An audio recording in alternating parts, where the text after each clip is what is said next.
അതെ, ഞാൻ അധികം വലിച്ചൊന്നും കിട്ടുന്നില്ല. നമ്മുടെ സഞ്ജു സാംസനെ ചാമ്പ്യൻസ് ട്രോഫി എടുത്തില്ല. അതിനെക്കുറിച്ച് രണ്ട് വാക്ക് പറയാനാണ് വന്നത്. അതായത് നോർത്തിലുള്ള മറ്റേ അവന്മാരെ കുറിച്ച് പറയുന്നതിനെക്കാട്ടും നല്ലത് നമ്മുടെ നാട്ടിലുള്ള KCയെ കുറിച്ച് പറയുന്നതാണ്. യുവമാരൊക്കെ ശരിക്കും ക്രിക്കറ്റിനെ സ്നേഹിച്ചിട്ട് തന്നെയാണോ ഈ ഇതിലേക്ക് വന്നിറങ്ങിയത്, ഈ പ്രസിഡന്റ് സ്ഥാനത്തൊക്കെ കയറിയിരിക്കുന്നത്? കാരണം അങ്ങനെ സ്നേഹിച്ചിട്ടുള്ളവരായിരുന്നെങ്കിൽ ഒരിക്കലും ഇങ്ങനെ ഈഗോ ഇഷ്യൂ വെച്ചിട്ടുണ്ട് ഇങ്ങനത്തെ പെരുമാറത്തില്ലായിരുന്നു. കാരണം ക്യാമ്പിൽ പങ്കെടുത്തില്ല എന്ന് പറഞ്ഞിട്ടാണ് സഞ്ജു സാംസനെ ഒഴിവാക്കിയെന്നൊക്കെയാണ് പറയുന്നത്. പക്ഷേ സഞ്ജു സാംസനെ ആണെങ്കിൽ ഒരു നല്ല പെർഫോമൻസ് ഇന്റർനാഷണൽ കളിച്ച് നല്ല ഇതായിട്ട് നിൽക്കുന്ന സമയത്ത് തന്നെ ഒരു ക്യാമ്പിൽ പങ്കെടുത്തില്ല. ഓക്കെ, അതിന് പക്ഷേ മെയിൽ അയച്ചിട്ടുണ്ട്, ഞാൻ ഇനിയും കളിക്കുന്നുണ്ടെന്ന് പറഞ്ഞിട്ട് മെയിൽ അയച്ചിട്ടുണ്ട്. അതിന് റെസ്പോൺസ് പോലും ചെയ്തിട്ടില്ല. പിന്നെ ഈ പറയുന്ന ബാസിത്ത് പറയുന്ന ആളും നല്ല കളിക്കാരനാണ്, പക്ഷേ ഈ ക്യാമ്പിൽ പങ്കെടുക്കാതെ തന്നെ ഈ ഇത് കളിച്ചിട്ടുണ്ടായിരുന്നു. എന്തുകൊണ്ട് അങ്ങനെ കളിപ്പിച്ചു? അതാണ് ഒരു ചോദ്യം.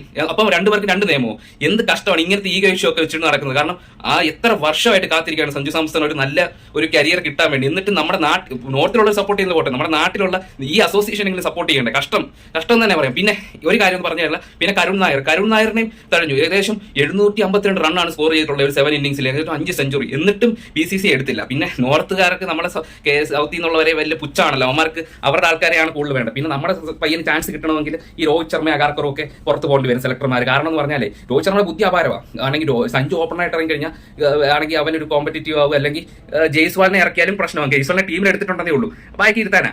കാരണം എന്ന് പറഞ്ഞാലേ ഗില്ലിനെ എന്തുകൊണ്ടാണ് വൈസ് ക്യാപ്റ്റൻ ആക്കിയത്? കാരണം ഗില്ലിനെ വൈസ് ക്യാപ്റ്റൻ ആക്കി കഴിഞ്ഞാൽ ഓപ്പണിംഗ് ഗില്ല് എന്തായാലും ഉണ്ടാവും ടീമിൽ വൈസ് ക്യാപ്റ്റൻ ആക്കി കഴിഞ്ഞാൽ. അപ്പം ഗില്ലും രോഹിത് ശർമ്മയുടെ ഓപ്പണിംഗ് ചെയ്യും. തേർഡ് പൊസിഷനിൽ വിരാട് കോഹ്ലി വരും. അപ്പം അതിന് പന്തിനെ ഞാൻ കുറ്റം പറയുന്നില്ല, കാരണം പന്തിനെ സെലക്ട് ചെയ്തവരല്ലേ പറയുന്നത്. കാരണം പന്താകുമ്പോൾ 4-5 ഇറങ്ങി കഴിഞ്ഞു, അടിച്ചു പോയി, തീർന്നു. അല്ലെങ്കിൽ രാഹുൽ വരും, അത്രേ ഉള്ളൂ. പിന്നെ പറയാനുള്ളതെന്ന് പറഞ്ഞു കഴിഞ്ഞാൽ സഞ്ജു സാംസൺ എടുത്ത് സഞ്ജു സാംസൺ നന്നായിട്ട് കളിച്ചു കഴിഞ്ഞാൽ ഇവരുടെ എല്ലാം സ്റ്റാർ വാല്യൂ കുറയും, ഇവരെല്ലാം താഴ്ത്തും എന്നൊക്കെയുള്ള ഈഗോ ഇഷ്യൂ ഉണ്ട് രോഹിത്തിന്. കാരണം പിന്നെ വൈസ് ക്യാപ്റ്റൻ ഹർദിക്കിനെ ആക്കായിരുന്നല്ലോ, എന്തുകൊണ്ടാക്കിയില്ല? എന്തായാലും ഇന്നാളെ ഹർദിക്ക് ആണെങ്കിൽ രോഹിത് ശർമ്മ ഊക്കി വിട്ടായിരുന്നല്ലോ ഒരു തവണ. ശരിക്കും അന്ന് ഫാൻസുകാരെല്ലാം കൂടെ ഹർദിക്കിനെ മണ്ടേ കുറേ ഇത് പറഞ്ഞു. ഇപ്പൊ തോന്നുന്നു നന്നായി പോയിരുന്നു. കാരണം ആവശ്യമായിരുന്നു രോഹിത്തിനത്. കാരണം ഇവൻ വെറും ഒരു സെൽഫിഷ് പ്ലെയർ തന്നെയാണ് രോഹിത്. അവന്റെ ആൾക്കാരെ മാത്രം അവന് കയറ്റിവിടണം, അവന്റെ ഇത് മാത്രമാണ് നോക്കണം എന്നുള്ള രീതിയാണ്. പക്ഷെ വിരാട് കോഹ്ലി അങ്ങനെ അല്ല എന്നാണ് എൻ്റെ ഒരു തീരുമാനം. പക്ഷേ എനിക്ക് എന്തായാലും രോഹിത്തിനെക്കാട്ടി ഫാർ ബെറ്റർ ആണ് വിരാട് കോഹ്ലി എന്ന് എനിക്ക് തോന്നുന്നു. പക്ഷേ എന്തായാലും ഇനി നമ്മുടെ ചെക്കന് ഒരു ചാൻസ് കിട്ടണമെന്നുണ്ടെങ്കിൽ ഇവന്മാരൊക്കെ പുറത്തു പോകണം, ഈ രോഹിത് ശർമ്മയും ഈ അഗാർക്കറും ഒക്കെ. കാരണം ഗംഭീറിന് അവിടെ വലിയ റോളൊന്നുമില്ല. ഗംഭീർ പറയുന്ന ടീമിനൊന്നും അല്ല ഇവന്മാർ സെലക്ട് ചെയ്യുന്നത്. കാരണം ഗംഭീർ